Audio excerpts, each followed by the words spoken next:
Boa noite, sejam todos muito bem-vindos. Gostaria que vocês, quem já temos 16 espectadores, gostaria que vocês comentassem se estão ouvindo bem a nossa transmissão.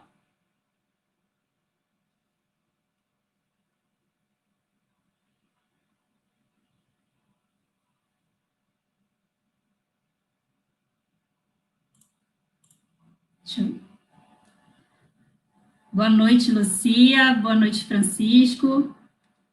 Vocês estão conseguindo me ouvir bem? Ah, tá ok. Então, tá bom.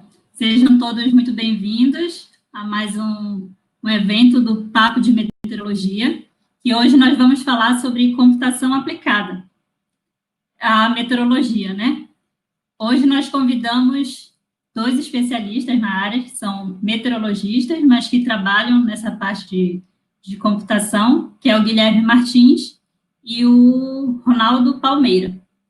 Eu vou quebrar um pouco o tabu e deixar que eles se apresentem. Vamos fazer uma coisa um pouquinho diferente dessa vez, porque a gente quer ouvir a experiência deles. Então, eu vou deixar que eles se apresentem com mais detalhes para vocês. Hoje a gente vai fazer assim, eles vão começar se apresentando, a gente montou uma dinâmica de apresentação, então eles vão começar se apresentando.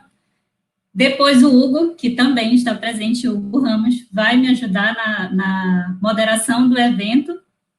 E aí nós temos algumas perguntas para os nossos convidados e também gostaríamos muito que vocês interagissem conosco.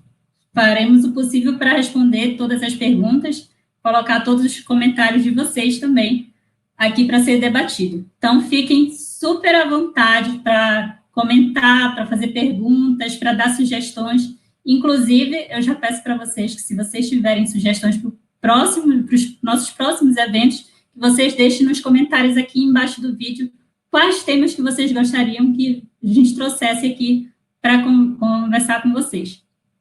Então, dando início ao nosso bate-papo, sejam bem-vindos, nossos convidados, Guilherme e Ronaldo, Hugo, que está na moderação. Vamos começar o bate-papo com o Guilherme. Guilherme, você poderia falar um pouquinho para a gente sobre a sua experiência? Isso, sobre, primeiro, como você chegou até aqui e um pouco da sua experiência na área de computação aplicada à meteorologia. Boa noite, Guilherme.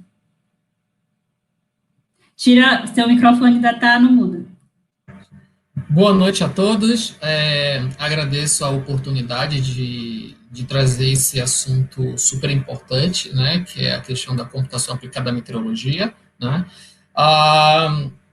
Eu sou formado em meteorologia, fiz mestrado também em meteorologia e fiz o doutorado no INPE, né, e desde a época de graduação eu sempre me envolvi com essa questão da computação. Então, desde a primeira vez que eu vi os computadores, né, que eu fui bolsista de iniciação científica, quando eu vi os computadores fazendo seus cálculos, seus processamentos, eu achei aquilo muito fantástico e como tudo era feito de forma automática, né? Então, desde esse tempo, desde essa época da faculdade, eu me interessei bastante e comecei a estudar sozinho, né? Então, assim, isso me ajudou muito a chegar onde eu cheguei, né? Graças à questão da computação, estudando, pesquisando sozinho. A oportunidade que a computação me deu foi muito gratificante, porque sozinho eu tenho certeza que eu não conseguiria ter chegado onde eu cheguei. Eu tive a chance de viajar muitos estados do Brasil, tive a chance de morar no exterior, tive a oportunidade de fazer cursos também no exterior, e isso tudo é graças à computação, né? Então, assim, foi um processo lento, né? Foi um processo que deu bastante trabalho, até hoje dá trabalho, porque nós somos um eterno estudante, né? E estamos sempre aprendendo com a computação.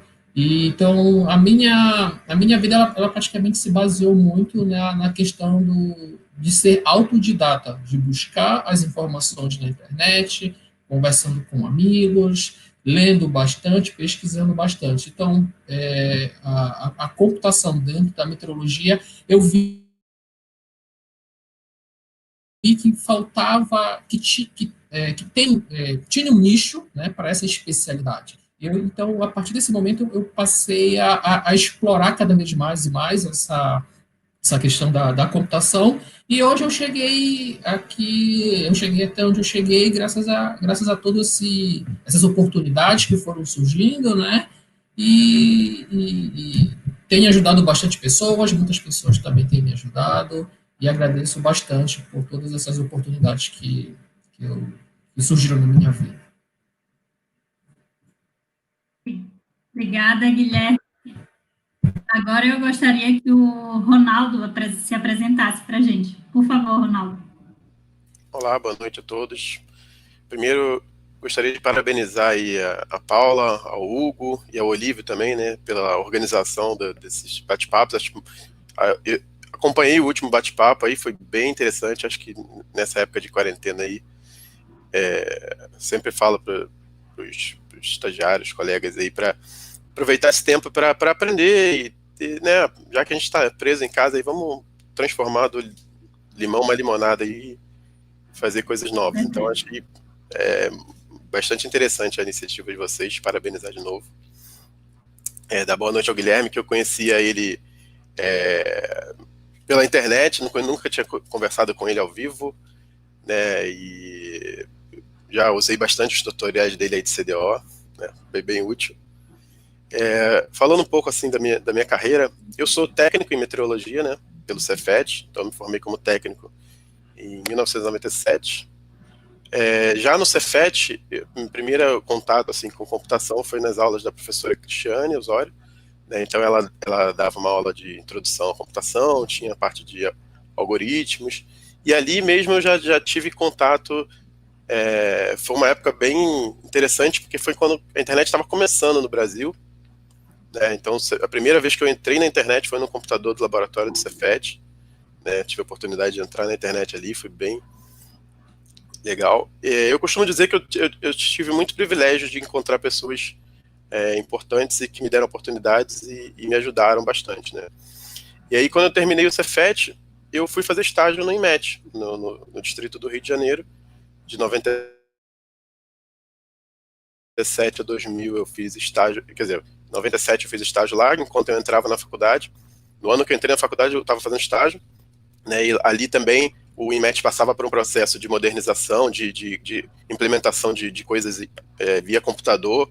Eu participei da implementação de um sistema de plotagem automático de carta, que antigamente, quando eu cheguei lá, ainda plotava a carta na mão, cada estaçãozinha a gente pegava, recebia via Telex, aquele papelzinho com todas as estações, decodificava, tinha que decodificar, tinha que usar uma tabelinha de cola ali do lado para a gente ficar decodificando e plotando as cartas ali, o que a gente aprendeu como técnico no Cefet, né?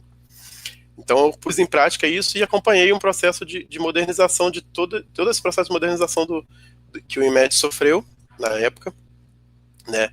E isso foi bem interessante porque eu tive contato ali com as ferramentas que estavam surgindo na parte de computação. Aí baixava aquele modelo antigamente, o GFS chamava AVN, né? Acho que os mais antigos vão lembrar aí. Baixava um script GS para fazer as figuras, plotar diagrama termodinâmico, enfim, tinha um monte de rotinas que a gente fazia semi-manualmente, né? A gente tinha que preencher muita coisa manualmente, mas e esse foi um processo bem interessante que eu vivi ali. Depois do estágio eu fui efetivado, fiquei de 97 até 2000 no IMET, paralelamente com a minha graduação. Aí em 2000 eu fui fazer estágio, troquei de emprego, acabei indo pro Alerta Rio, né, que é o sistema de previsão meteorológica do município do Rio de Janeiro, né. Fiquei de 2000 a 2002 lá. E em 2002 eu estava terminando a graduação, surgiu um convite para trabalhar no LNCC, né, que é o Laboratório Nacional de Computação Científica, que fica em Petrópolis. E lá eu trabalhei durante um ano, esse ano de 2002. Eu trabalhava de dia no LNCC em Petrópolis, de noite eu dava plantão no Alerta Rio de vez em quando, e tinha que fazer monografia ainda, né? Então, foi um período de bastante luta aí, mas foi bem... Aprendi muita coisa no LNCC, né? É um laboratório de computação, um laboratório nacional de computação científica. As pessoas os sistemas lá eram todos Unix, não tinha sistema Windows, nada disso. Então a gente tinha que aprender na marra ali. Foi bem interessante esse 1 ano que eu passei lá como pesquisador ali no laboratório. Ronaldo, seu microfone ficou mudo. Desculpa aqui. Depois de 2002 eu fui fazer mestrado em São Paulo. E aí, como eu já tinha trabalhado a minha graduação inteira, eu falei, eu quero continuar trabalhando, mesmo fazendo mestrado, né? E aí tinha a questão de bolsa também, que era mais difícil. E eu fui, através do meu orientador, do Ricardo Camargo, ele me apresentou uma empresa de oceanografia que estava começando, chamada Applied Science. Então, era uma empresa especializada em modelagem oceânica. Nada a ver com o que eu tinha estudado, quer dizer, nunca tinha estudado oceanografia, né? E aí lá também eu tive outras pessoas bastante importantes que me ajudaram, me ensinaram ali, me pegaram na mão para aprender cada conceito de oceanografia, ferramentas novas, MATLAB que eu nunca tinha usado. Enfim, foi um aprendizado grande que eu fiquei de 2003 a 2006, quando eu fui para Climatempo. Em 2006 fui para Climatempo, fiquei lá durante 6 anos, até 2012, desenvolvendo produtos, na área de desenvolvimento de produtos. Né, e essa altura eu trabalhava mais com modelagem, com desenvolvimento de produtos, fiquei lá durante esse bom tempo, também aprendi muito, tive ajuda de muita gente, principalmente na parte da meteorologia operacional, aí, de pessoal daqui faz previsão, né, pessoal que está na luta todo dia, aprendi muito com eles. E aí em 2012 eu fui para a Tetra Tech, que é uma empresa de consultoria em modelagem ambiental, uma empresa de engenharia ambiental, né, e lá na Tetra Tech eu tive a oportunidade de trabalhar dentro de ambientes como a Petrobras, Chevron, Shell, empresas de petróleo, né, e aprender muito mais sobre consultoria em meteorologia e oceanografia e dessa área ambiental, que é um leque gigante que se abre, que você tem muita oportunidade de trabalho, que acaba o meteorologista não está formado para ver isso, né? Mas é um leque gigante de oportunidades. E aí, no início do ano passado, eu já tinha esse desejo de fazer o doutorado, né? Eu já tinha iniciado uma vez na COP e acabei não terminando, na COP no Rio de Janeiro, na Engenharia Oceânica. E aí, em março de 2019, eu pedi uma licença no trabalho e acabei indo para fazer o doutorado na USP, né, com o Ricardo Camargo de novo, na área de interação oceano-atmosfera.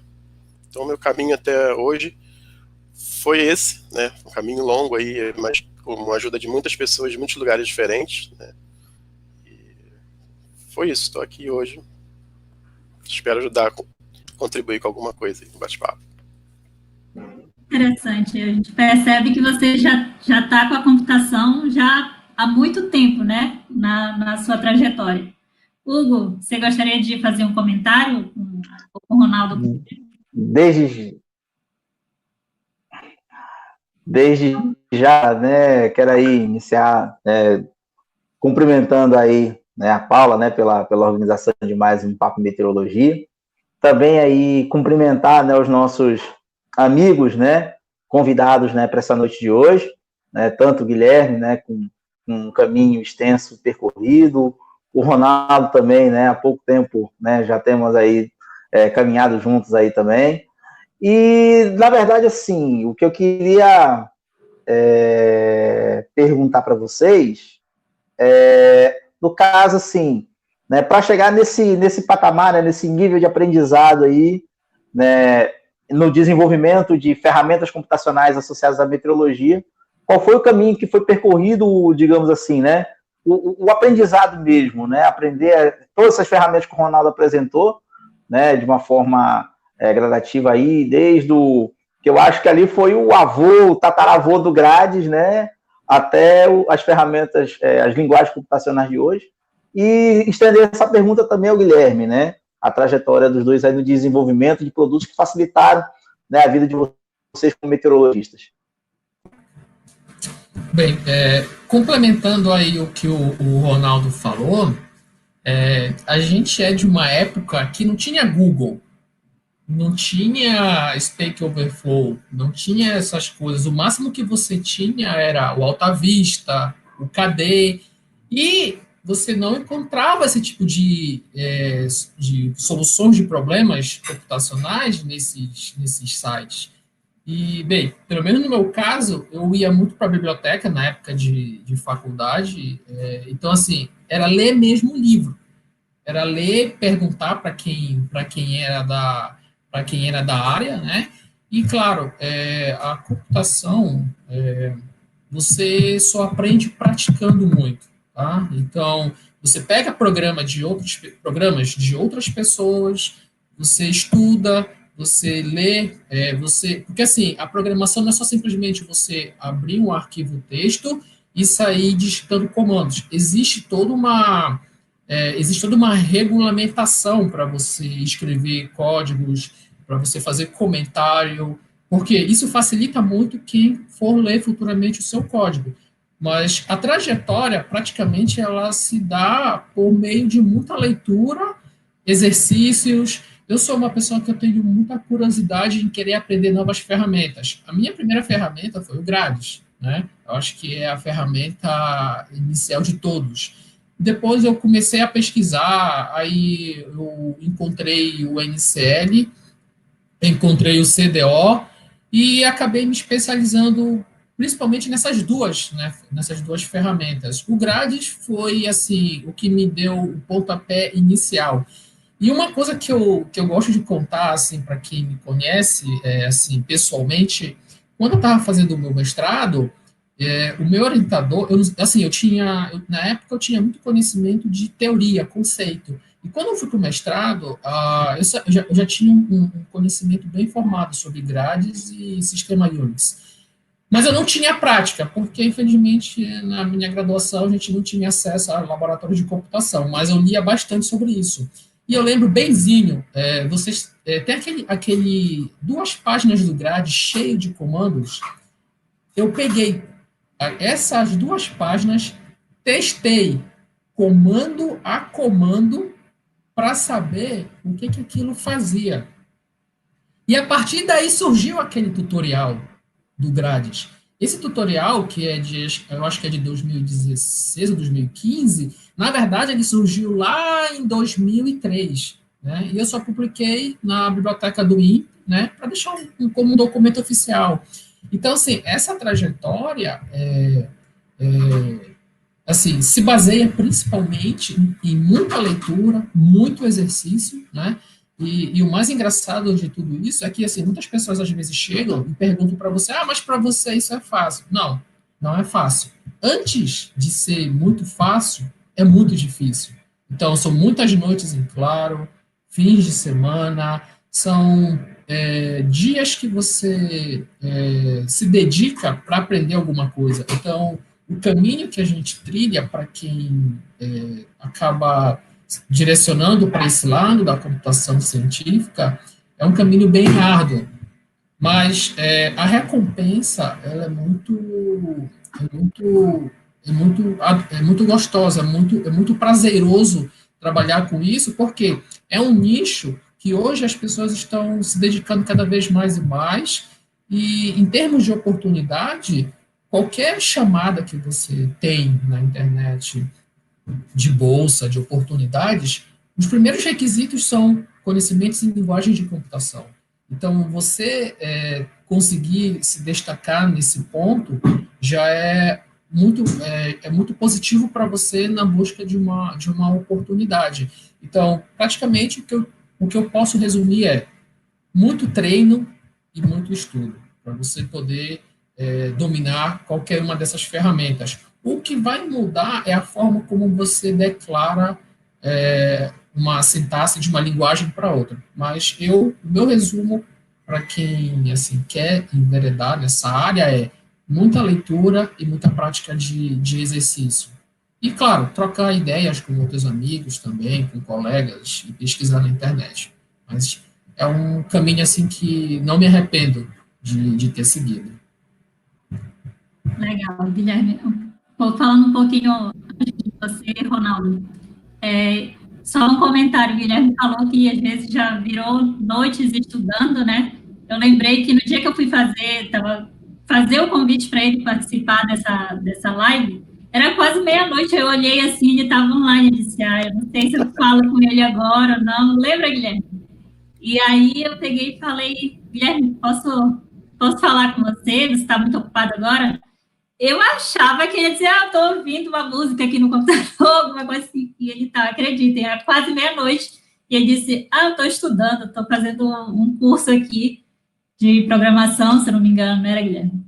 Então, de fato, é uma pessoa que realmente se dedica a aprender para chegar onde ele está. Quando se fala em computação, pelo menos aqui no INPE, eu acredito que em outros locais também, sempre é computação na meteorologia, geralmente o nome que vem é o do Guilherme, aqui no INPE, né? Agora, em outros locais, com certeza, o Ronaldo também deve estar à frente disso. Então, Ronaldo, a pergunta do Hugo também se estendia para você, por favor. Bom, o meu processo de aprendizado também é parecido com o do Guilherme, acho que é comum, mas eu destaco aqui que foi o privilégio de estar com pessoas que me ajudaram, né? Foram muitas pessoas que realmente, seja professores na faculdade, né, que tiveram paciência para explicar cada linha de código, explicar o que significava cada coisa, colegas de laboratório, isso é muito, muito legal, assim, você trocar essa ideia, colegas de empresa mesmo, tá do lado ali, troca uma ideia, e, cara, isso vale ouro, assim, essa parte da pandemia é ruim por conta disso, você perde um pouco esse convívio pessoal com as pessoas, de trocar essa ideia. Muitas vezes a gente fala que ideias surgem ali no cafezinho, entendeu? Ou você resolve problemas que você está há horas tentando solucionar, ali na hora do cafezinho aquela pessoa já passou por um problema parecido. Então, Newton já dizia, né, se ele viu mais longe foi por estar no ombro de gigantes aí. Então, eu agradeço sempre as pessoas que me ajudaram, que tiveram no meu caminho aí para ajudar e ter paciência comigo, e eu retribuo isso tendo paciência com as outras pessoas também, tentando ajudar no que eu posso, entendeu? Como o Guilherme falou aí, muita gente pede alguma dica de alguma coisa, eu acabo ajudando, mesmo num tempo que às vezes você não está com tanto tempo assim. Fora isso, eu fiz muitos cursos presenciais aí, cursos online também, como o Guilherme falou, tutoriais online, e no início ali, quando não tinha tanto esse recurso de curso online, coisa assim, funcionava muito, era aquelas listas de e-mail, lista do Grades, fóruns, e eu participava ali, tentava escrever em inglês da maneira que eu sabia escrever, e a galera respondia, ajudava, não tinha essa de criticar para sua pergunta ser muito simples, coisa assim, entendeu? Eu vejo que nessas comunidades a maioria tem paciência para explicar para as pessoas, ninguém age de maneira arrogante, assim, todo mundo está ali para ajudar. Então eu falo sempre para as pessoas perderem o medo de perguntar, entendeu? Perguntar mesmo para o colega do lado, perguntar na internet, fóruns, entrar e procurando, entendeu? Ter essa curiosidade que faz a gente, que move a gente, né? A gente que é cientista, então, trabalha nessa parte de pesquisa, você tem que ter essa curiosidade, né? E bom, aí foi esse o processo de aprendizado que eu tive, né, para chegar até aqui, foi muito em cima de...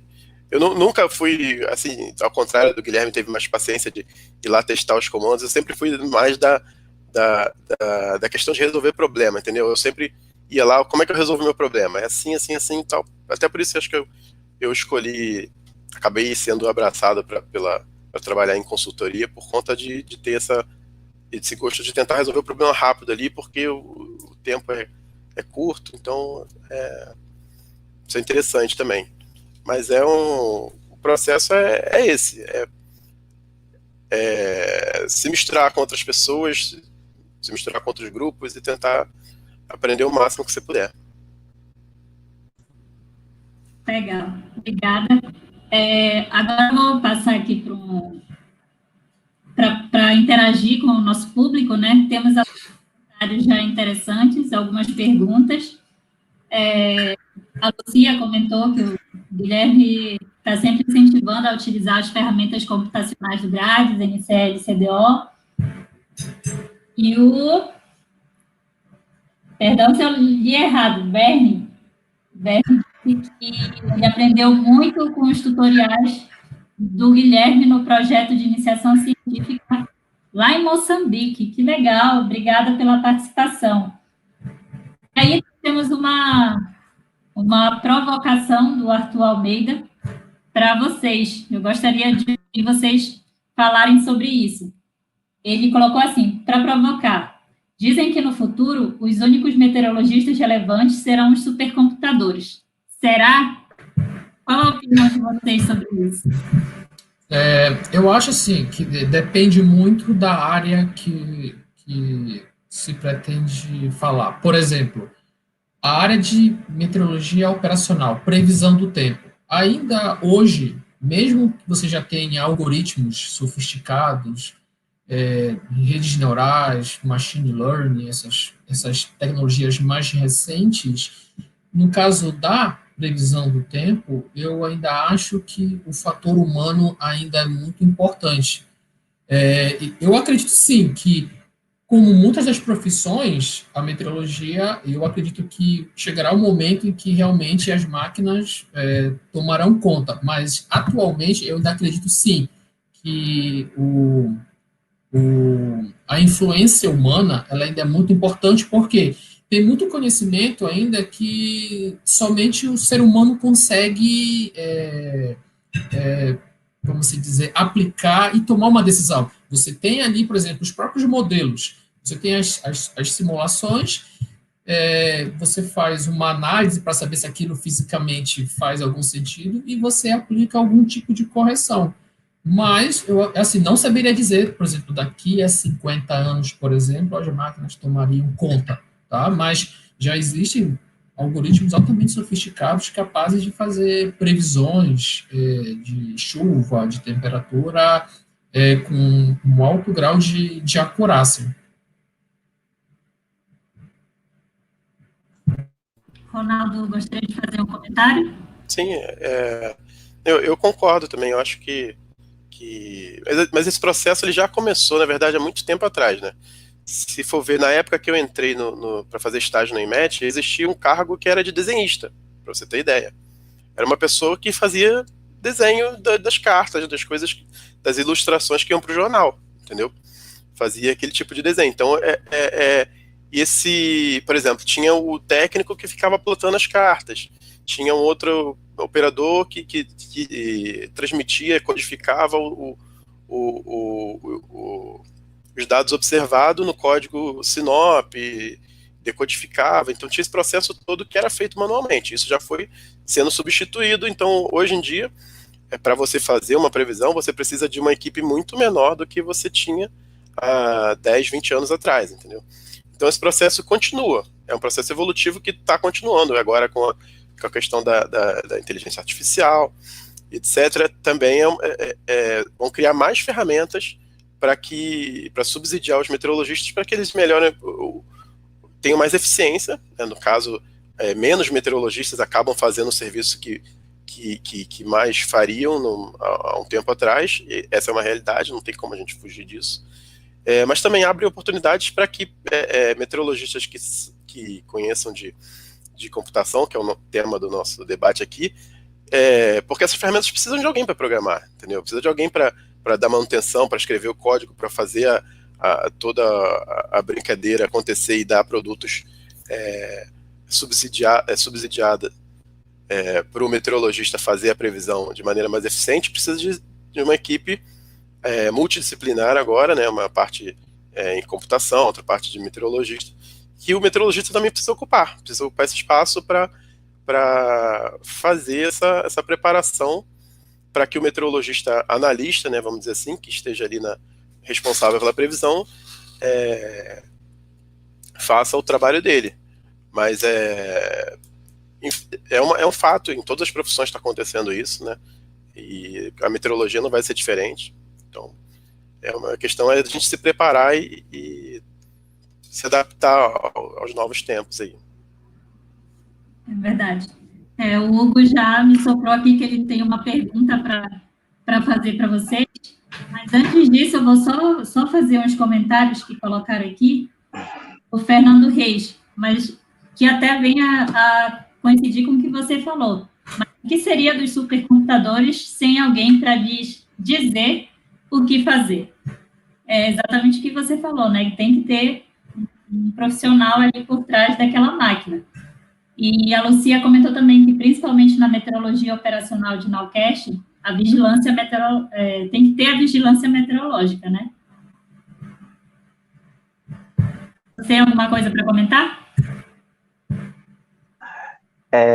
Só aproveitando, né, essa questão mesmo como o Ronaldo e o Guilherme falaram agora, o Guilherme, principalmente, quando ele falou, né, que os códigos que ele começou a desenvolver começaram a partir da ideia de uma pessoa, né, o cara chegou, estudou, investiu suas horas, produziu suas informações. E uma pergunta que eu quero fazer, né, para o âmbito geral, considerando, né, todo esse investimento que vocês fizeram ao longo da carreira de vocês, e hoje, né, a gente depara com inúmeros produtos, né, principalmente voltados para previsão de tempo, né, na internet, né, em outras plataformas, outras ferramentas.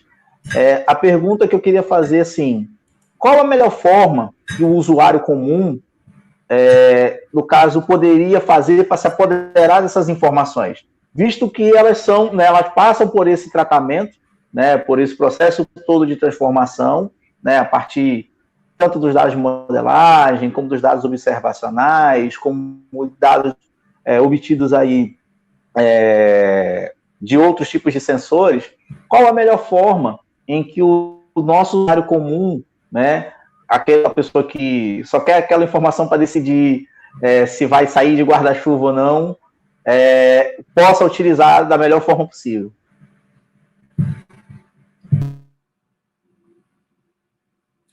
Guilherme, teu microfone está no mudo. Tá.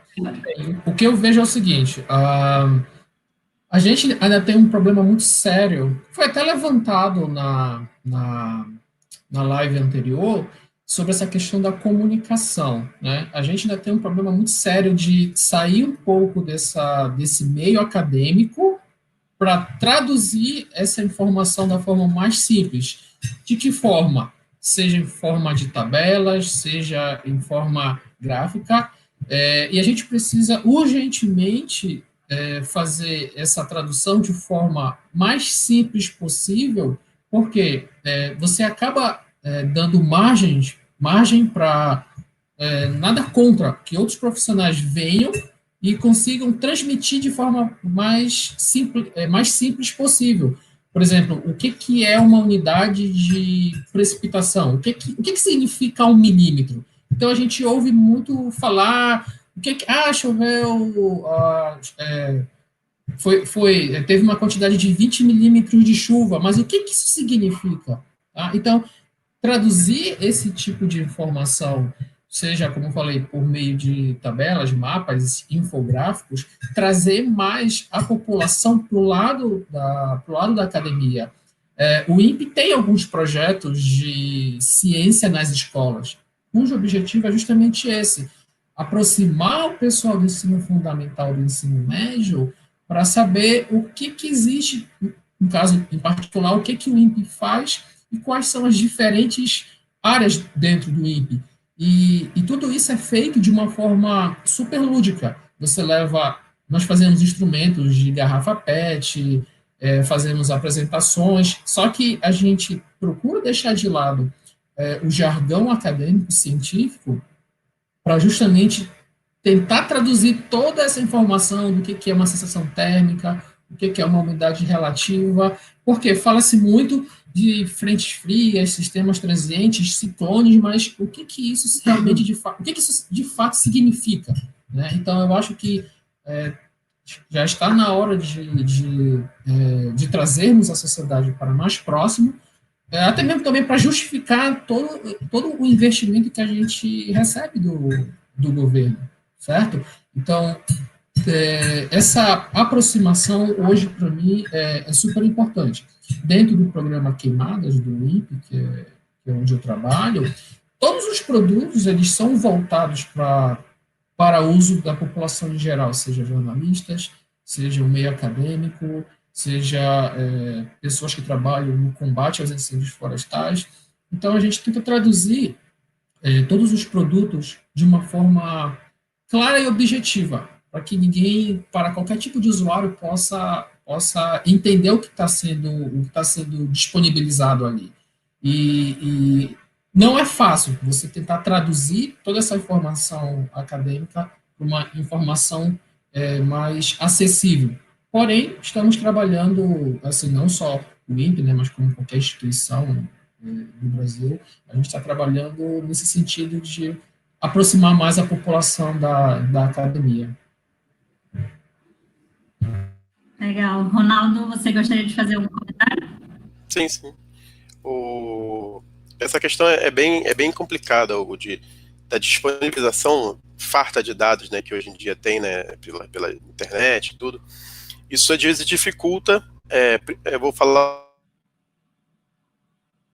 Seu microfone ficou mudo. Oi. Agora. Vou falar um pouco do lado do que eu sempre atuei na parte de consultoria, né? Então, muitas vezes você contrata um meteorologista, né?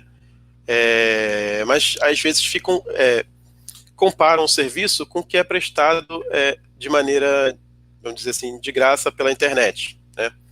Quando você entra em qualquer site e recebe a previsão lá naquele site. Então é sempre um desafio você mostrar, primeiro que você precisa dar uma atenção especial para o cliente, né, para quem é o consumidor da informação, e segundo, você precisa demonstrar que a sua informação é diferente daquilo que ele pode pegar no aplicativo. Hoje em dia, no celular, ele baixa um aplicativo desses com mapas lindos que tem, né, com vetores curvos que você consegue visualizar de maneira incrível.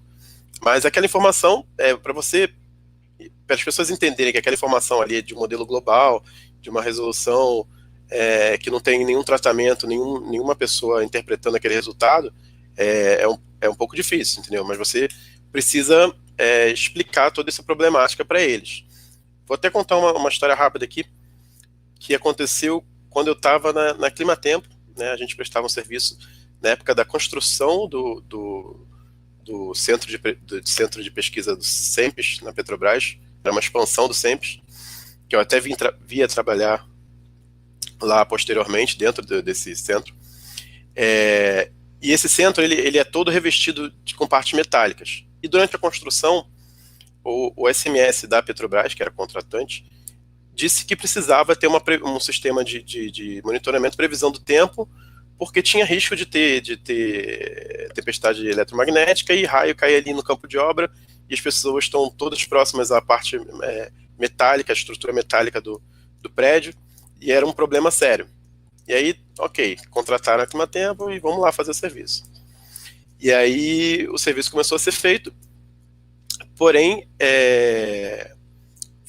acho que talvez tenha faltado uma comunicação inicial durante esse processo, que haviam um excesso de alarmes falsos, digamos assim, né? E aí o que acontecia? A gente nunca tinha escutado essa história pessoalmente, mas quando o engenheiro chamou lá para conversar, e eu acabei indo lá, o engenheiro da chefe do campo da área lá de obra, ele chegou nervoso porque eles estavam parando a equipe dia sim, dia não, por conta de avisos de tempestade, e que cada parada que eles tinham que fazer, as pessoas que estavam penduradas lá, parafusando, ou fazendo qualquer processo lá no alto, eles ficavam como alpinistas lá pendurados. Ele demorava pelo menos meia hora para ele se desconectar e descer do lugar, entendeu? Tirar todas as ferramentas com segurança. E para ele voltar de novo, se desse uma parada às 2 da tarde, acabou o serviço, entendeu? Ele não voltava mais para subir de novo e fazer serviço de novo. Então a solução ali era só uma conversa que aí acabou se instalando. Na época não tinham tantos sensores eletromagnéticos espalhados no Brasil, acabou instalando um sensor no local, né, que ajudou a monitorar as tempestades magnéticas ali, e o cliente ficou bem mais satisfeito, porque diminuiu essa questão do alarme falso, né? E aí, quer dizer, a questão foi resolvida ali, mas é uma questão que precisa sempre saber quem está consumindo a informação e ouvir o que a pessoa tem para falar, qual o problema que ele tem, para que ele não recorra a essas soluções de internet aí que a gente tem aos montes, aos milhões, e ele prefira sempre ele dê preferência a um serviço com meteorologistas, com pessoas que estão analisando, estão vendo dado, entendeu? Então, você precisa ter sempre esse ouvido aí para tratar essa informação, escutar o que a pessoa precisa e fornecer realmente o que ela precisa, uma informação que vai contribuir para o trabalho dela, entendeu? Porque informação como a previsão, com as nuvenzinhas e tal, com aquele tipo de informação que tem nos aplicativos, qualquer aplicativo dá, entendeu? Não precisa pagar por isso, os clientes dizem, entendeu? Então é isso. Então eu acho que o desafio é esse, mostrar para o cliente que a informação meteorológica tem mais valor do que essa disponível na internet de maneira gratuita. Verdade. Legal. Hugo, Vou aproveitar aqui, né, antes de passar para a próxima pergunta, só aproveitar aqui 2 comentários. Um feito, né, pelo Gleison, né, elogiando aí o Guilherme pelas erradas, né, que ele se livrou, né, em razão aí dos ensinamentos do Ronaldo.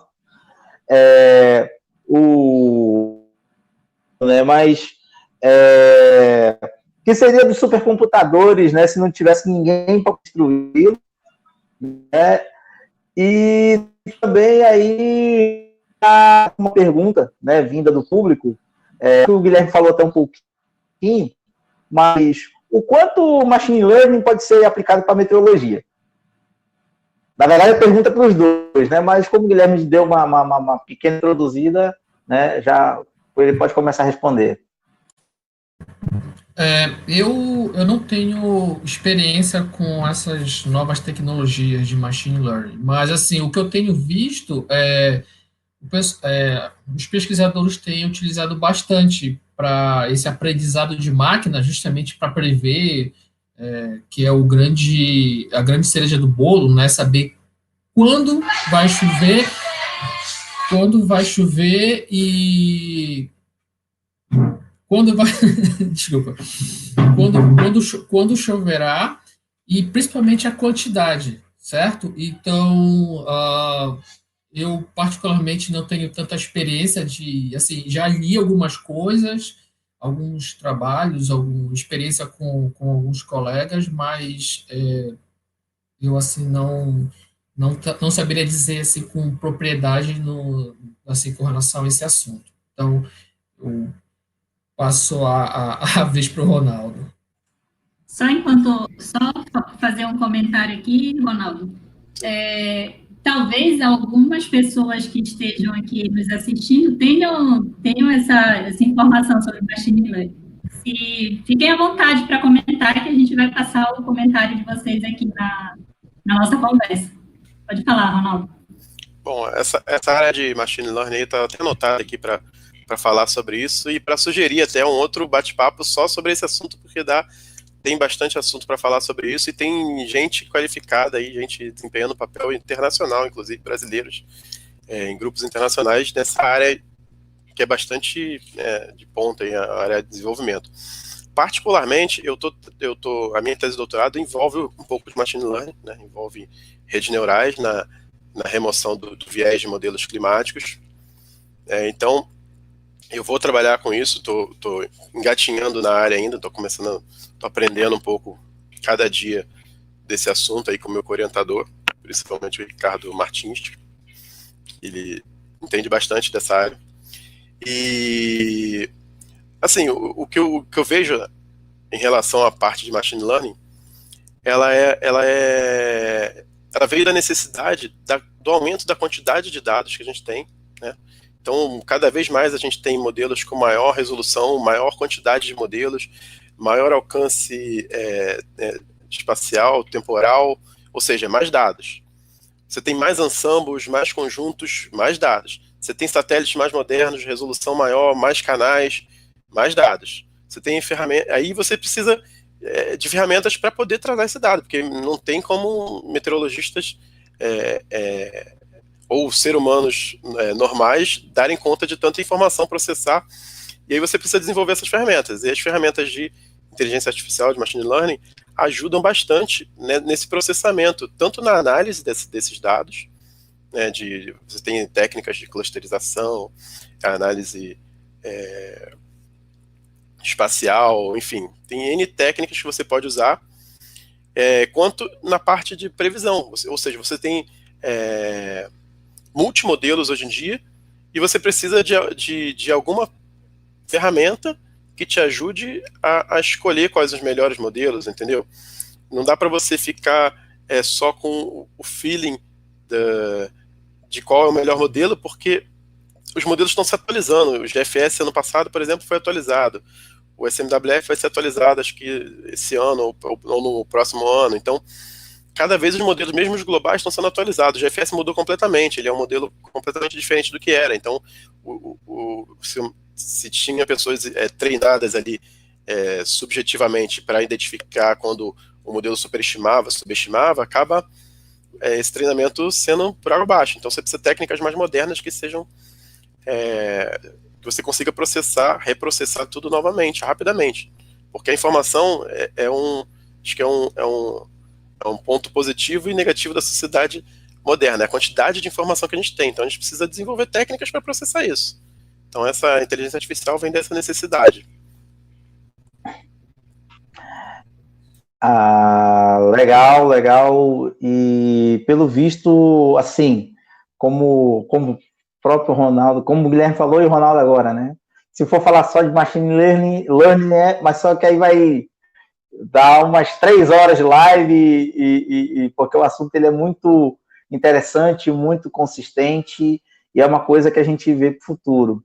Mas, assim, é uma pergunta até meio simples que eu vou fazer, é justamente isso, né? A gente, né, profissionais aí já de né, uma certa bagagem, vamos dizer assim, principalmente vocês, né, que tem um elemento a mais aí, né, com conhecimentos um pouco mais avançados em computação, a gente queria mais ou menos saber, né, em razão justamente dessa grande busca de profissionais de se aperfeiçoarem nessa parte computacional, como é que funciona, digamos assim, qual é o ganho, né, a valorização do profissional e também a valoração, né? Haja vista que muitos profissionais pegam essas técnicas e, principalmente, né, na iniciativa privada, você tem que transformar em produtos e esses produtos têm um custo, né? O impacto, digamos assim, né, desse ganho de aprendizado ali e na rua, digamos assim, preço médio de um trabalho de consultoria ou até mesmo de uma ação de um produto simples ali, né, para poder solucionar um problema, né, para a vida da população. Né? Queria que vocês fizessem aí um comentário basicamente sobre isso. Esse comentário muito pertinente, Hugo, eu acho que é muito importante também trazer isso aí como um grande debate. Só para deixar claro, que acho que no começo a gente acabou não deixando isso muito óbvio, muito claro, perdão, eu estou trazendo a minha experiência aqui dentro das instituições e universidades que é o meu local de trabalho. O Ronaldo, por sua vez, ele está trazendo toda essa experiência dele aqui já da iniciativa privada, né? Então, isso aí era só esse ponto que eu queria comentar, que a gente acabou esquecendo de comentar sobre isso. Com relação à sua pergunta, Hugo, você construir um profissional, independente da formação dele, custa caro. Custa caro no seguinte aspecto, no que diz respeito a tempo que você dedica para você aprender uma determinada técnica, uma determinada ferramenta, custa caro do ponto de vista financeiro, porque você precisa da capacitação, seja ela presencial ou virtual, como o próprio Ronaldo mencionou. O grande problema que eu tenho visto já não é de hoje isso. As pessoas confundem muito o profissional como eu posso dizer, confundem muito o papel do profissional e do amigo, certo? Então, você valorizar e principalmente valorar a mão de obra é importante, porque isso estimula, isso faz com que você se interesse cada vez mais em se aperfeiçoar numa ferramenta, porque você ajudará outras pessoas e, ao mesmo tempo, você encontrará vamos assim dizer, um trabalho que provavelmente precisará do profissional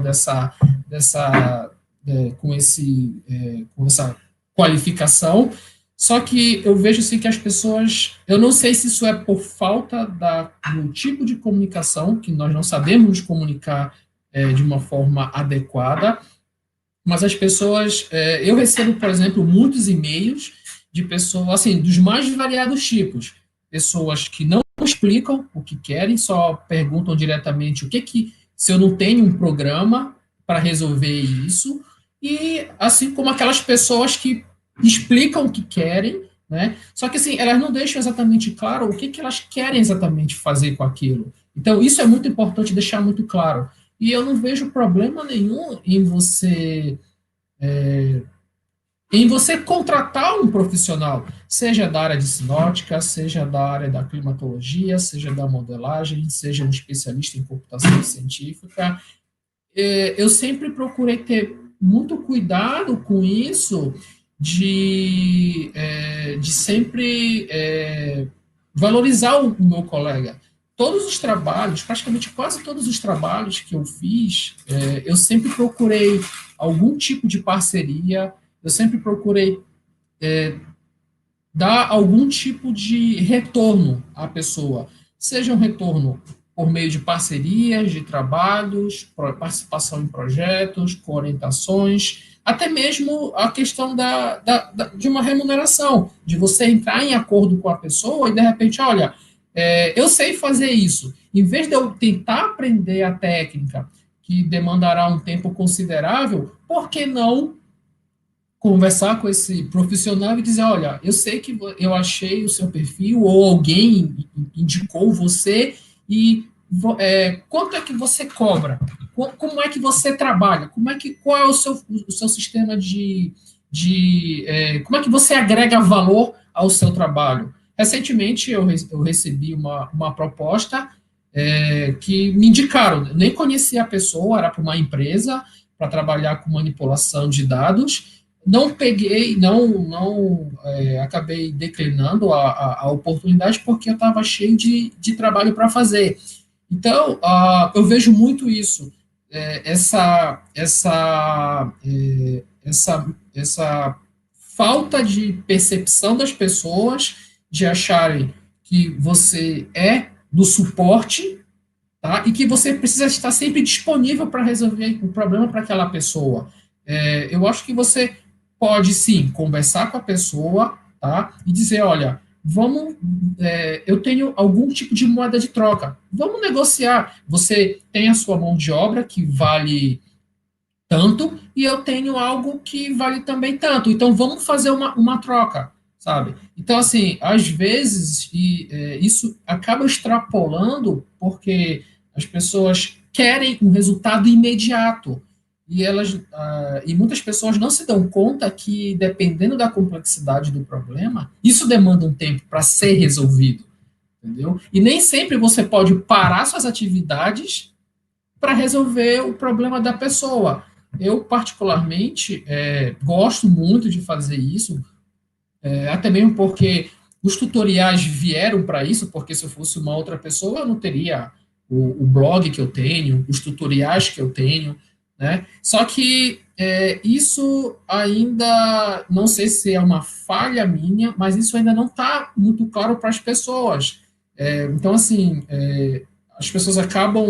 muitas pessoas acabam pedindo ajuda, mas quando eu tento falar em alguma coisa de negociação, seja ela com uma cooperação, qualquer suporte que seja, a pessoa já não entra mais em contato, sabe? Então, assim, tudo bem, a pessoa ela tem ela é livre para fazer o que ela bem entender. Mas eu acho que hoje, eu acho que é muito importante ter essa valorização do profissional, como eu falei, independente se é um profissional da área de sinótica, de climatologia, de modelagem, de química da atmosfera, de computação. Então, as pessoas precisam entender que existe um valor agregado. Se você chegou onde você chegou, isso custou um preço muito alto, porque você justamente investiu um tempo considerável, investiu dinheiro, e isso, você quer um retorno disso.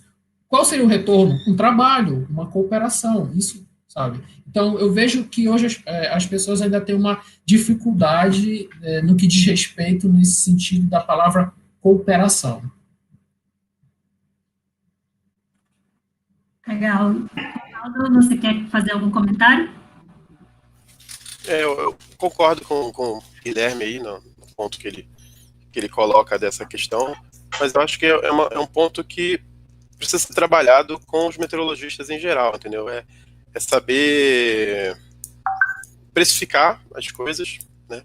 É um desafio, porque ninguém é treinado para isso, né? E o segundo ponto que eu acho que provavelmente deve ser, eu não tenho certeza, mas que é o ponto que o Guilherme está falando aí, a questão é porque acaba que ele trabalha num órgão público, né? Então as pessoas acham que o serviço dele tá tudo ali, né? Mas não é bem assim que funciona, mas enfim, o meu processo foi um pouco diferente, porque eu sempre trabalhei em iniciativa privada, então foi um pouco mais fácil essa questão de se alguém precisou de algum tipo de ajuda e tal, quando essa ajuda envolvesse fosse mais do que uma ajuda, fosse um desenvolvimento de alguma coisa ou uma tarefa específica, eu sempre tentei montar de acordo com que fosse um pacote, assim, ó, tudo bem, vamos lá, como que a gente pode fazer?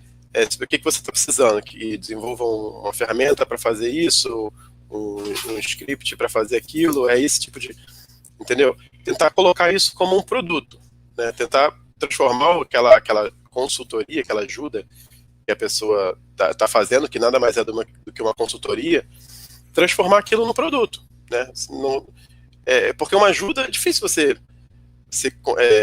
contratar, a não ser profissionais que cobram realmente por hora, tipo psicólogo, alguma coisa assim. Então você vai lá, tem sessões de 1 hora, você vai e ajuda.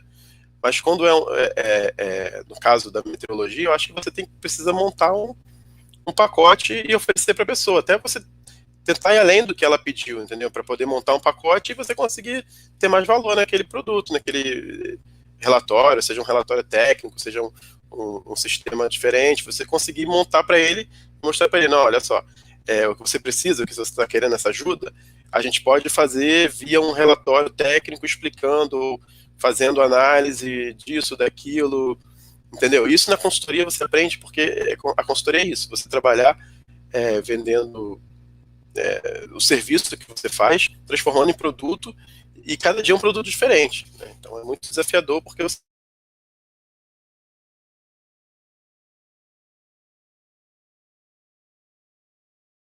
Ficou no mudo aqui, desculpa. Então você precisa ir buscar informações que você nunca trabalhou antes e montar aquilo de uma forma que seja um produto e que agregue valor para aquela pessoa que está pedindo, entendeu? E aí a pessoa vai ficar mais feliz ainda, vai falar assim, ó, legal, então para um produto eu vou pagar, entendeu? Porque é diferente de uma consulta, assim, consulta como se fosse um médico, aquela hora, entendeu? Eu acho que sempre o ideal é esse, você tentar montar um pacote que seja um produto. Eu posso fazer isso como um produto para você está interessado, entendeu? Então acho que esse é um desafio para o meteorologista. Isso mesmo.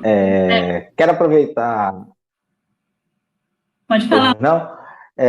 Quero só aproveitar aqui, né, deixar um abraço para a galera aqui nos comentários no YouTube, né, o Rodrigo Menezes, o Carlos Paes, Ingrid Peixoto, Rodrigo Costa, o Kleber Ataíde, né, do Instituto Nacional de Meteorologia, que também desenvolve aí, está iniciando no desenvolvimento de realidade aumentada da meteorologia, né, uma nova aplicação aí, uma nova ferramenta, né, algumas soluções em realidade aumentada, né, para poder, digamos assim, transmitir uma forma, né, utilizando gráficos computacionais. E eu queria começar com uma pergunta que foi feita pelo Dionísio Cândido, né, que ele queria construir, na verdade, né, um modelo regional de previsão de seca. E quais seriam as variáveis que ele poderia utilizar, né, associar na construção desse modelo para poder ter mais precisão? Essa pergunta, né, em razão do tempo, eu vou dirigir diretamente ao Ronaldo, e aí logo em seguida a gente vai ter uma pergunta já definida aí para o Guilherme, também para os colegas aí, né, que estão nos acompanhando. Você pode repetir, Hugo? Cortou um pouco a ligação aqui. A pergunta é do Dionísio Cândido, que ele está querendo construir um modelo regional de seca. Quais são as variáveis que ele precisaria utilizar, né, que ele deveria, no caso, utilizar para poder ter uma precisão melhor? Afinal de contas, ele está trabalhando com modelos computacionais, né? Então, ele está querendo fazer uma associação, né, na construção desse modelo. Eu acho muito variável isso, mas para secas, eu imagino que ele vai precisar da precipitação, quantidade de dias sem precipitação, e todas as variáveis que vão influenciar o regime de precipitação. Agora, não sei se ele está querendo ver um alcance de tempo ou um alcance de previsão mais estendida. Aí, se for previsão mais estendida, vai precisar usar indicadores climáticos aí para tentar inferir aí como vai ser a próxima estação chuvosa, entendeu? Aí você tem N indicadores climáticos, você vai precisar trabalhar com técnicas de análise observacionais aí de correlação, ou análise espectral, não sei, enfim, uma infinidade de técnicas que você pode usar para você gerar aquele produto. Mas a primeira coisa que você tem que saber é o que eu quero prever. Eu quero uma ferramenta para prever se a próxima estação seca vai ser mais seca ou menos seca do que o normal, é isso? Se for esse o caso, então você vai ter que estudar. Primeira coisa, eu faria uma revisão bibliográfica para ver o que o processo é parecido com o processo... Como o seu microfone, Ronaldo? Tá conseguindo, peraí. Trabalhar com consultoria técnica, assim, é trabalhar com pesquisa. Então, você precisa fazer uma revisão bibliográfica para entender qual é o processo que você está querendo prever ou desenvolver sua ferramenta e descobrir quais são as variáveis importantes ali. Não dá para julgar aqui sem fazer um levantamento da região ou qual a finalidade, dizer, cravar quais são as variáveis mais importantes. Mas é isso, o processo é esse. É fazer uma revisão bibliográfica aí sobre a região, estudos que tem mais recentes, estudos mais clássicos, para saber o que influencia ali o regime de precipitação, se se ele está querendo ver em termos sazonais ou se está querendo ver previsão de curto prazo, ele vai fazer essa busca direcionada. Mas o processo é esse. Eu vou só fazer um gancho nesse comentário do Ronaldo, porque existe, digamos assim, né? A gente falando, esse tema do Papo Meteorologia é uma abordagem um pouco mais ampla, né? Que a gente está falando de computação aplicada, até mesmo começamos com enfoque, né, das linguagens de programação, depois de algumas ferramentas. Nesse caso, como a gente, né, trabalha operacionalmente, a gente sabe o padrão computacional no modelo de previsão meteorológica, né, para finalidade de vigilância, ou até mesmo para o dia a dia, né? Se vai chover ou se não vai chover, o quanto vai chover, a temperatura máxima e mínima, né, a partir do conjunto de equações, né, dos parâmetros, né, que cada modelo computacional tem, né, de previsão aí, da explicação, né, de acordo, né, como falei na live passada, né, de acordo com as equações da atmosfera, né, já desenvolvemos aí muitos modelos computacionais. A questão da previsão de clima, né, porque a seca ela é um fenômeno de ordem climática, né? A seca ela é o principal fenômeno meteorológico que ocorre no Brasil. É muito difícil você definir o início da seca, porque estudos, pesquisas, né, a revisão bibliográfica que o Ronaldo está falando, fala que existe, digamos assim, alguns tipos de seca. Eu posso falar até da minha experiência, né, do último ano, em que o Espírito Santo ingressou no monitor de secas da Agência Nacional de Águas.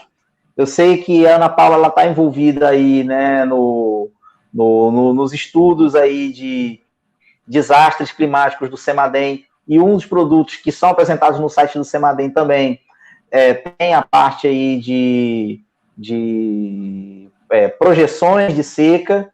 Então, a gente sabe muito bem, né, que para poder desenvolver um modelo de seca, de previsão de seca, ela não é uma coisa totalmente fácil. E justamente por essa questão da determinação, porque você vai ter que associar com os dados já observados, né, com os dados de precipitação, número de dias sem chuva, você tem que conhecer o padrão climatológico daquela região, né, porque você, por exemplo, agora a gente está no meio do ano. Aqui na região sudeste é quando se começa o período seco. Na região nordeste, as chuvas começam a diminuir agora. A gente está praticamente ali, né, na transição ali do final do período chuvoso para o período seco. Na região amazônica, tem um padrão climatológico, né, anual de precipitação. Na região sul do Brasil, que sofreu agora e está sofrendo, né, com a estiagem prolongada, de um outro nível, né? A seca lá tá. Então, assim, cada tipo climático ele se associa a uma resposta. Então, para você ter um modelo de seca de maior precisão, você justamente tem que conhecer a região que você vai trabalhar, saber quais são as informações básicas e escolher os indicadores de seca adequados para aquilo ali. Só para depois você implementar a modelagem computacional, né? Haja vista que o desenvolvimento dos modelos tem diminuído ainda o erro, né? O viés, porém, ainda existe. Então, se esse resultado dessa projeção, ele não for, digamos assim, uma projeção muito fidedigna, né? Às vezes o teu prognóstico de uma seca extrema, grave, ela pode, né, ser observada com um excedente, né, uma disponibilidade hídrica maior, e vice-versa. Então, acho que é só esse comentário que eu queria deixar nesse tempo aí e apontar para a Paula aí, né, que ela tem uma pergunta aí dessa mulher. Tem algumas perguntas aqui do público, mas eu só quero aproveitar o gancho que você falou aí lá do CEMADEM. Uma coisa que, aproveitar esse espaço para divulgar também, que mensalmente nós temos uma reunião de impactos, a gente faz a análise dos impactos dos desastres que ocorreram no mês anterior e fazemos alguns prognósticos para o período seguinte. Essa reunião vai acontecer amanhã, às 2h30, quem tiver interesse, deixa um comentário, que aí eu disponibilizo o link para vocês acessarem, mas todo mês nós temos essa reunião.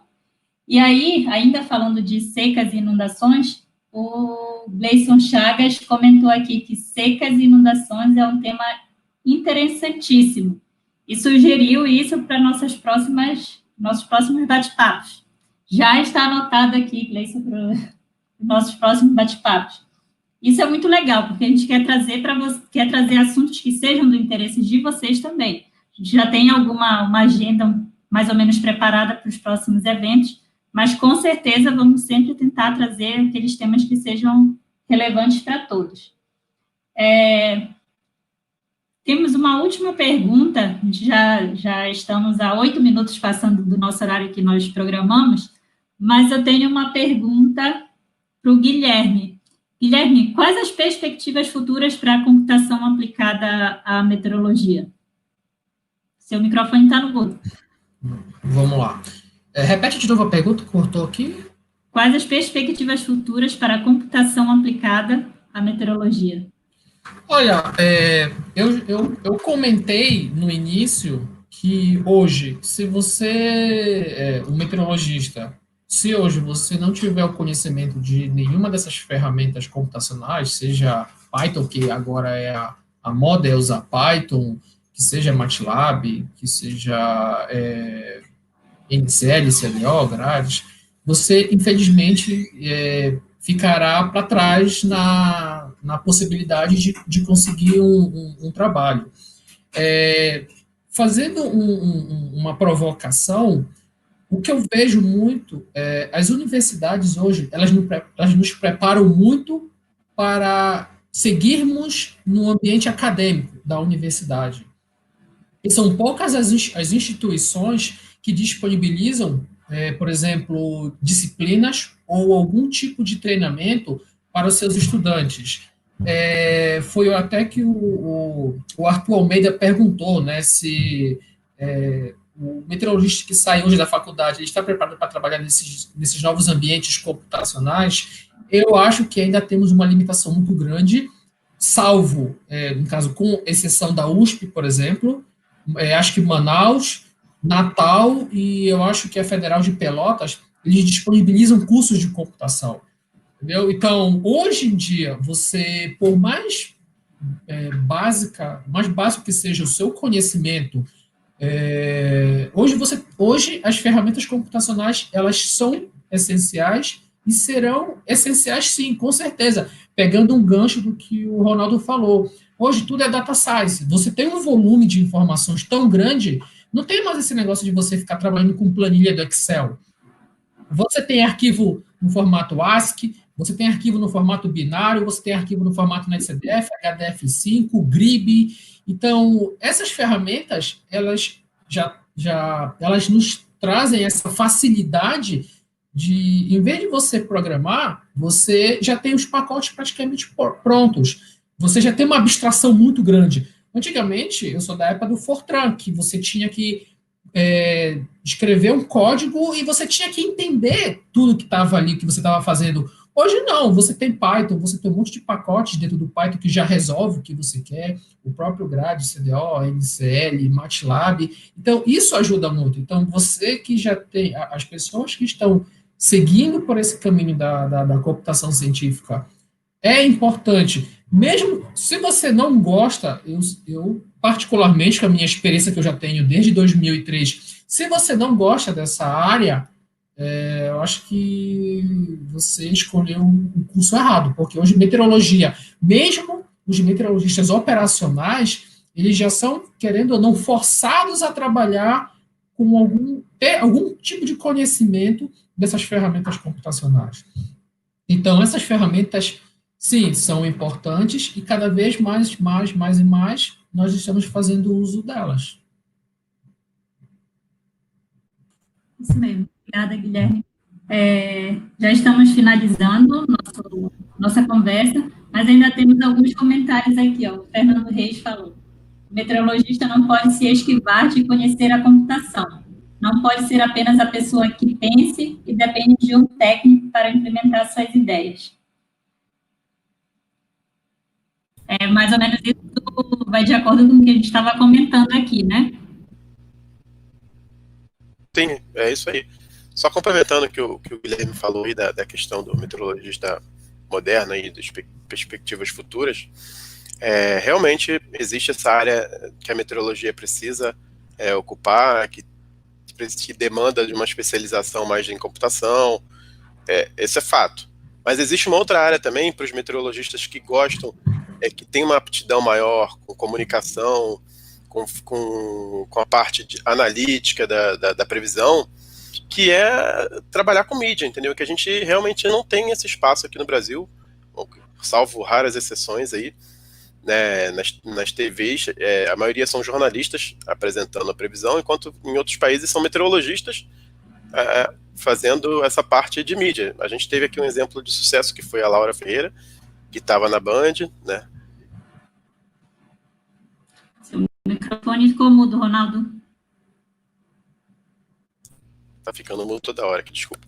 Então ela ocupou um espaço enorme dentro da mídia, e esse espaço o meteorologista precisa ocupar também, entendeu? Ela acabou virando praticamente uma jornalista, atuando na meteorologia e em outras áreas dentro do jornalismo também, entendeu? Então o meteorologista tem esse espaço também, os que não têm tanta aptidão ou não gostam dessa área de computação, se ele tiver um treinamento realmente ou gostar dessa área de comunicação, existe esse campo que para mim também é promissor nos próximos anos. Aí eu acho que as TVs vão demandar de pessoas especializadas para falar de meteorologia, né, para ocupar esse espaço. Então, também é uma área que as pessoas precisam estar atentas aí, não só uma outra oportunidade além da parte de computação, mas realmente computação é o que está demandando hoje aí, sei lá, 80%, 90% das vagas de emprego que eu vejo estão pedindo essa especialização, essa habilidade computacional aí, de programação de pelo menos uma linguagem. É isso. Legal, obrigada, Ronaldo. Só para finalizar, gostaria de agradecer a participação de algumas pessoas que não são da área da meteorologia, mas são da área da computação. O Mário Santos, que comentou já desde o início com a gente. O Evandro Paz, que também é da área da computação. E para a gente trazer esse nosso evento, como eu sempre reforço, não é só para meteorologistas, é para a comunidade toda saber um pouco mais sobre o nosso trabalho, né? E aí teve a oportunidade deles participarem e ver um pouquinho da parte computacional aplicada na ciência que a gente desenvolve, né? Então, eu gostaria de agradecer a participação de todos, reforçar que eu deixei o contato dos nossos convidados aqui embaixo do vídeo, tá? Tanto o contato do Guilherme quanto o contato do Ronaldo, para caso queiram ter um contato posterior com eles. Já convido vocês para daqui a 15 dias participarem do nosso próximo evento, que a gente vai trazer a ideia para o próximo evento é trazer um pouco a comunicação entre a meteorologia. Muitas vezes acontece do meteorologista querer falar uma coisa e a jornalismo, a população acaba entendendo de uma forma diferente.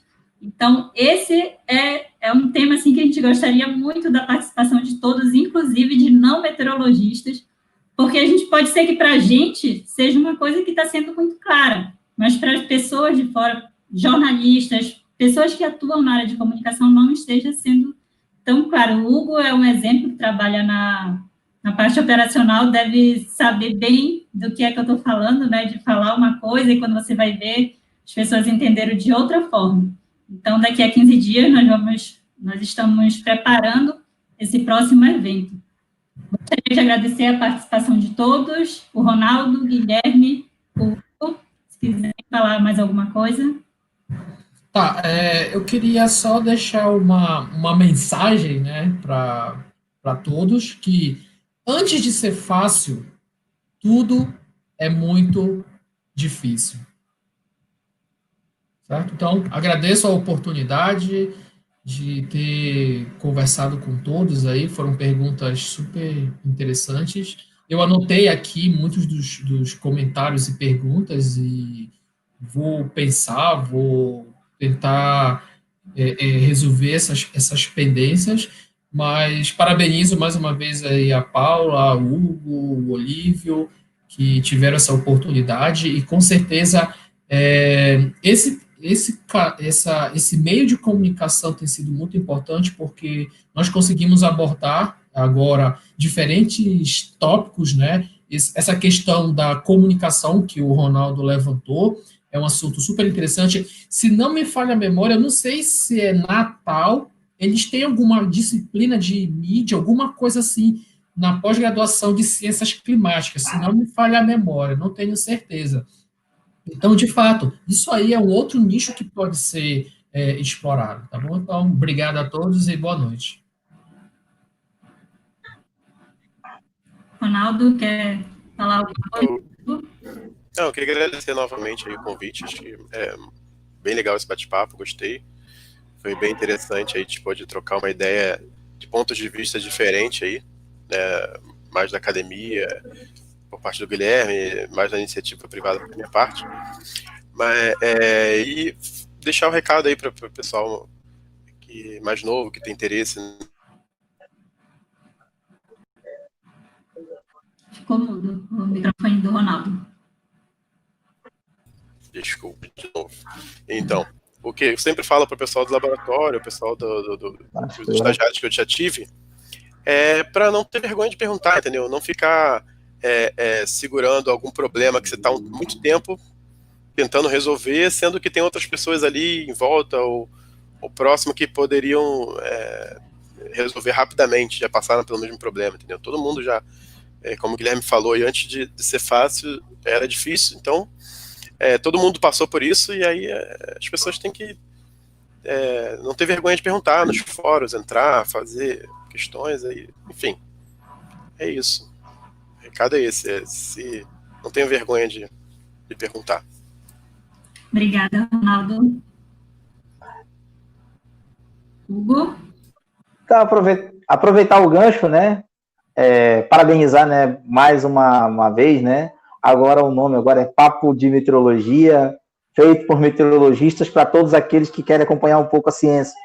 E desde já, né, reforçar o convite aí para daqui a 15 dias a gente falar aí sobre o tema de computação, né, em meteorologia, porque de comunicação, perdão, porque esse tema mesmo é um tema super debatido, é um tema que hoje, né, ainda encontra, digamos assim, alguns galos, porque, como o Ron falou, né, são profissionais das outras áreas que, às vezes, eles até, digamos assim, eles têm vontade, né, de procurar os meteorologistas para poder conversar da melhor forma para as pessoas, da mesma forma como, né, os meninos da computação aqui traduzem, né, todas aquelas equações físicas, matemáticas para dentro dos computadores, né, a gente vai traduzir sobre os movimentos da atmosfera para as pessoas, e além disso, né, em caso que haja qualquer evento meteorológico, de que forma vai acontecer, às vezes muitas colocações elas são feitas por outros profissionais,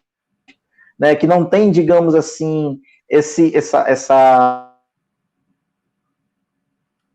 de uma forma equivocada.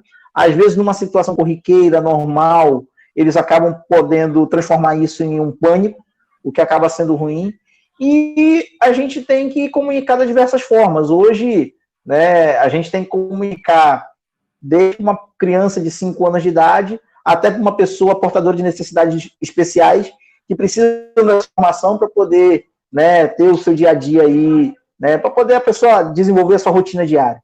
Então, quero reforçar aí o convite, né, para 15 dias a gente chamar aí outros profissionais, né, dessa vez a gente pode até abrir um leque aí para a comunicação, para que também eles possam, né, dar o seu olhar aí sobre esse papel da comunicação em meteorologia. Mas também temos meteorologistas aí que já estão aí, né, percorrendo um caminho aí na comunicação e que a cada dia mais vão se aperfeiçoando. Graças a todos e até já. Até mais. Obrigada, Hugo. Então é isso, pessoal. Muito obrigada pela participação de todos. Aguardamos vocês daqui a 15 dias no nosso próximo encontro. Obrigada.